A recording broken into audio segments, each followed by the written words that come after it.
Ika-48 kabanata, ang talinghaga. Mga tauhang nabanggit sa kabanata.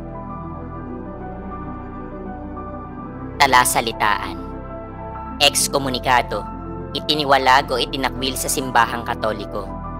Liham, sulat, pumpon, tumpok, balkonahe, isang parte ng bahay na may magandang tanawin at may bakod.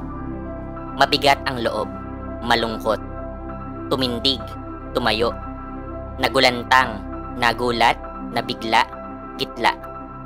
Obrero, nagtatrabaho sa iba't ibang pagawaan.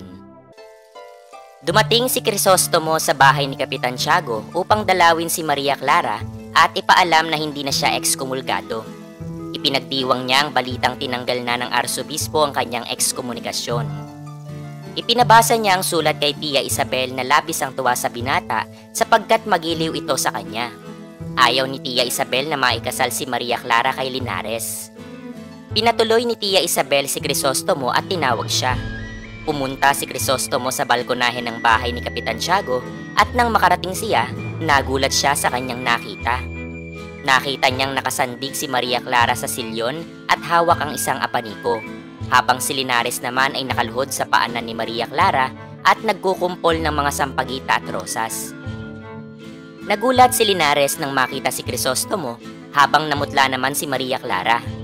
Nalaglag ang abaniko mula sa kanyang mga kamay at sinikap niyang tumayo, ngunit nahirapan pa siya dahil sa kanyang kalagayan. Hindi naman nakapagsalita si Linares. Ipinaliwanag ni Crisostomo ang dahilan ng kanyang biglaang pagdalaw. Si Maria Clara naman ay malungkot, kaya nagpasya si Crisostomo na bumalik na lamang kinabukasan. Nang umalis siya, nagulo ang kanyang isipan at nagkaroon siya ng pag-aalinlangan sa puso. Habang naglalakad, napadaan siya sa ipinatatayo niyang paaralan.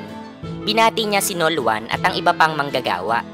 Ipinahayag niya sa kanila na tinanggal na ang kanyang ekskomunikasyon kaya wala silang dapat ipag-alala.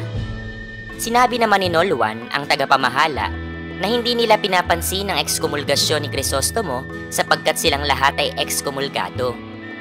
Nakita naman ni Crisostomo si Elias at kasama niya ang ilan pang mga manggagawa. Yumukod si Elias kay Crisostomo upang ipahiwatig na mayroon siyang naisabihin. Ipinakuha ni Crisostomo kay Nolwan ang listahan ng mga obrero.